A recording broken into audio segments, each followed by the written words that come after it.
Hello everyone, and thank you for tuning in to ChasingCinema.com's official YouTube channel. I'm your host, Jacob Toronto, and today we're going to be talking about a movie that I think I've kind of been interested in for some time, though I'm not really sure about it, and that's Pride and Prejudice and Zombies. The actual first images from this movie have been released by Screen Gems, and if you've not seen them, I advise you to go check them out because I'm going to be talking about them. Just head over to ChasingCinema.com, hit the news button at the top of the page. You'll be able to find this video.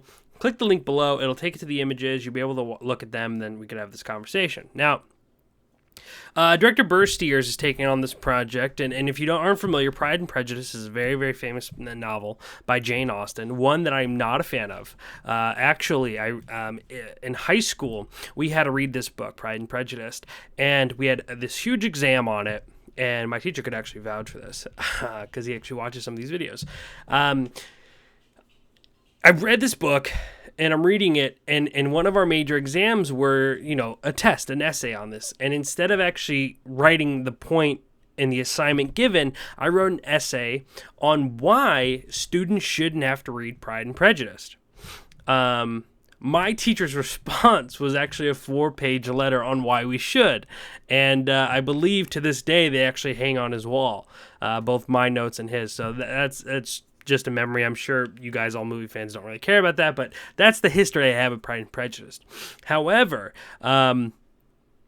Seth Grahame-Smith adapted Pride and Prejudice in a sort of way into a novel called Pride and Prejudice and Zombies. Now, we've seen adaptations like this kind of happen already. I mean, we had, I want to say 3 years ago now, Abraham Lincoln Vampire Hunter, and I actually believe this book was before that. I don't remember exactly when this book came out. But the adaptations of taking classic literature or something that we know from the past and putting it and installing it into some sort of horror or sci-fi type story is becoming more and more popular. And this story is going to follow Elizabeth Bennett, who is the main character of Pride and Prejudice, and her sisters who are trying to navigate through the horror of zombies in society. I mean, it's about them just trying to get by, and they take some zombies out. In the images you actually see a wedding.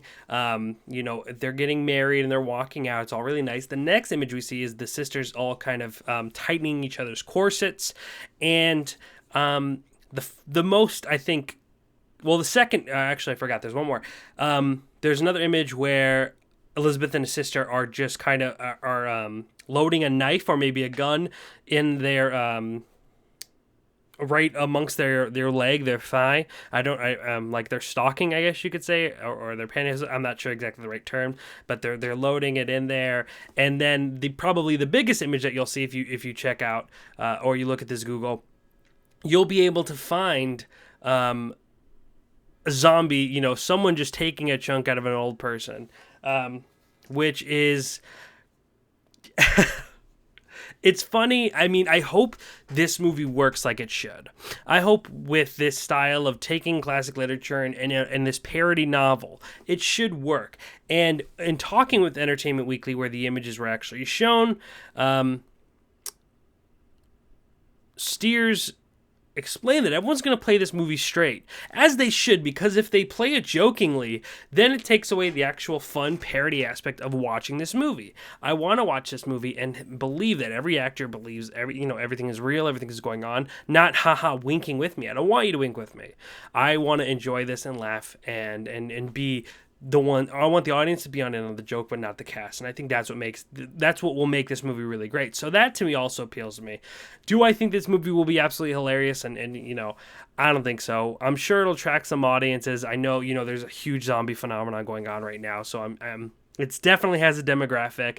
I think it's fun. I hope that this is better than Pride and Prejudice, because let me tell you, like I said, I was not a fan. And taking this novel and then adapting it with zombies maybe will change my mind on Jane Austen's famous novel. We'll just have to see. Guys, let me know how you feel about these images from Pride and Prejudice and Zombies down here in the comment sections below. Maybe my teacher will be nice enough to comment on this and reminisce about the letter he wrote me. I'd greatly appreciate it. And as always, my favorite part about doing these videos is being able to start a dialogue and talk about movies. So that's what we do here at ChasingCinema.com. Also, guys, please make sure to hit the like button and share this video with all of your friends, because that's the greatest compliment you could ever give me, is knowing that you gave me a thumbs up for the work that I've done today and or every day, because I upload every single day, mind you, and shared it with your loved ones. Last but not least, please hit that subscribe button, guys, because every single day I'm constantly uploading to this YouTube channel movie news, cast details, trailer reviews, image reviews. This week I reviewed Terminator Genesis, Magic Mike XXL. Today we're talking about Hunger Games. We're talking about Deadpool. We're talking about Kong on Skull Island, and a lot more. So please make sure to check out all the videos that I post every single day to keep you guys in the loop of movie news. Ladies and gentlemen, thank you so much for taking time out of your day to watch this video. Please make sure to tune in more often. If you're not watching my stuff every day, then there's definitely room for you to turn in a little bit more. Ladies and gentlemen, my name is Jacob Toronto. Please continue chasing cinema.